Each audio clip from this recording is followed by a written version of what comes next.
देश में अगर सुप्रीम कोर्ट कोई टिप्पणी कर दे तो इस देश में कौन सी सरकार होगी कि उसके सामने खड़ी रहेगी। सरकारें न्यायपालिका से नहीं लड़ती हैं, बयान देना अलग बात होती है, जिनको सरकार चलाना है। और उन्होंने जब कह दिया कि भाई ये तो स्कैंडलस है, ये तो न्यायपालिका की बेइज्जती है, ऐसे ऐसे शब्द किए, ये अनजाने में नहीं हुआ है, इसको सहन नहीं किया जा सकता है, सब कुछ कहा है, न्यायपालिका को षड्यंत्र से दूर रखिए, तो इसलिए वो सारी बातें कही गई है। अब मुझे भी है कि अब अगर चीफ जस्टिस साहब को इतना लगा है तो फिर तो कुछ कहा ही नहीं जा सकता है देश में। अब वो जो चैप्टर है, वो चैप्टर क्या है कि role of judiciary in society, हमारे समाज में न्यायपालिका की भूमिका क्या है। उसमें ये बताया गया है कि न्यायपालिका कैसे काम करती है, न्यायपालिका की बात भी कही गई है।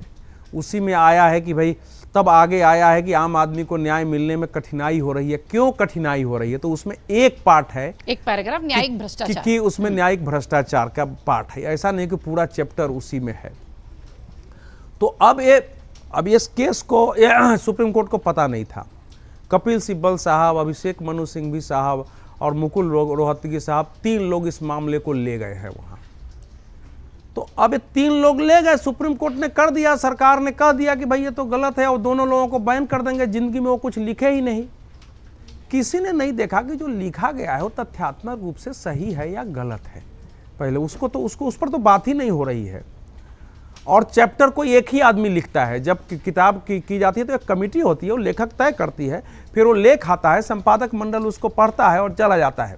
उसमें ढूंढने की भी जरूरत नहीं, उस पुस्तक को ही लिखा रहता है कि इस पुस्तक के संपादक मंडल को नहीं पुस्तक बड़ी रहता है और लेखक के नाम भी रहते हैं उस पर, तो अलग से उसको ढूंढने की भी आवश्यकता नहीं है। देखिए, इसका ये जो चैप्टर है, अब बच्चों को पढ़ाया जाना चाहिए, 8वीं के बच्चों को नहीं पढ़ाया जाना चाहिए, इस पर बहस हो सकती है कि बच्चों के दिमाग, बच्चों को पॉजिटिव चीज़ें पढ़ाइए, नेगेटिव नहीं पढ़ाइए। लेकिन आजकल सोशल मीडिया है, घर में अखबार आ रहे हैं, टेलीविज़न आ रहे हैं, जो कुछ भी हो रहा है, जज साहब के घर से अगर जले हुए नोट निकल रहे हैं, उस पर बातें हो रही है, वो सारे बच्चे देख रहे हैं, उसको हम रोक नहीं सकते हैं। लेकिन ये ओवरऑल मुझे लगता है कि इस चैप्टर को सुप्रीम कोर्ट के इस रूप में लेना चाहिए कि हमारे यहाँ जुडिशियल रिफॉर्म की व्यापक जरूरत है।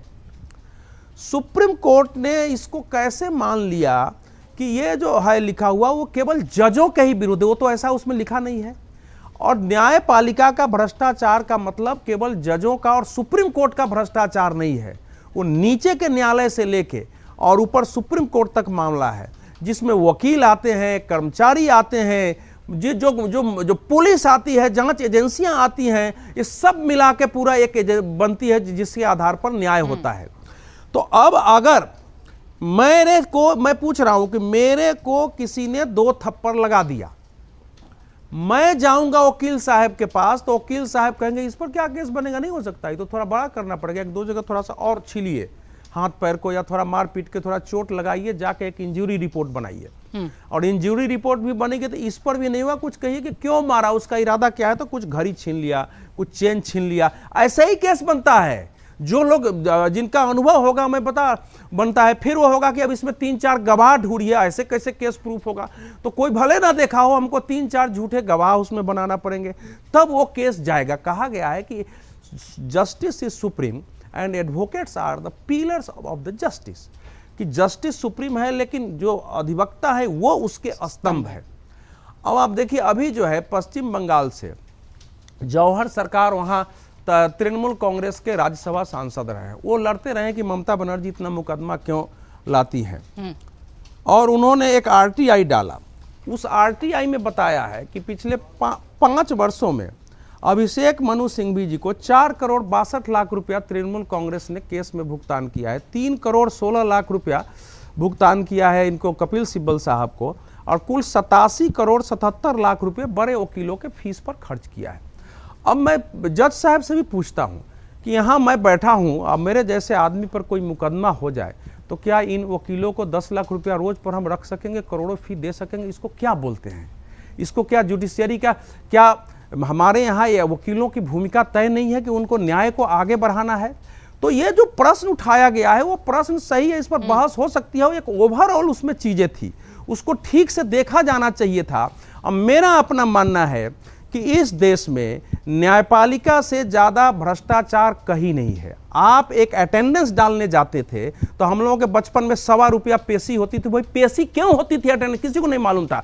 आपने अटेंडेंस डाला, उसके साथ ₹1.25 हो, ₹5, ₹11, ₹21 हो गया, आपको डालना है। नकल बाबू से नकल लेना है तो नकल का मान लीजिए ₹1 फी होगा, लेकिन नकल बाबू को ₹101 देंगे तो 2 पेज आपको मिल जाएगा। ये नीचे से ऊपर तक चीजें रही है।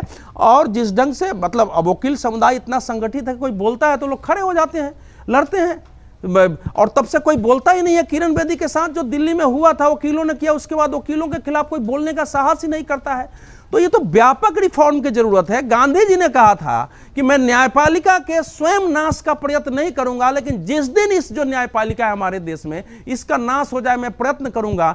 मैं कहता हूं कि जज साहब किताब रुकवा दे, लेकिन ये जो विषय आया है इसको थोड़ा सा रिफॉर्म की दृष्टि से, और वकीलों को भी, जो हमारे यहाँ का बार काउंसिल है, मुकदमे लड़ने के तरीके हैं, उन सब पर जरा नए सिरे से हो। आम आदमी से हमारी न्याय प्रणाली दूर हो चुकी है। आम आदमी एक बार कोर्ट में चला गया तो दोबारा जाने की हिम्मत नहीं करता है।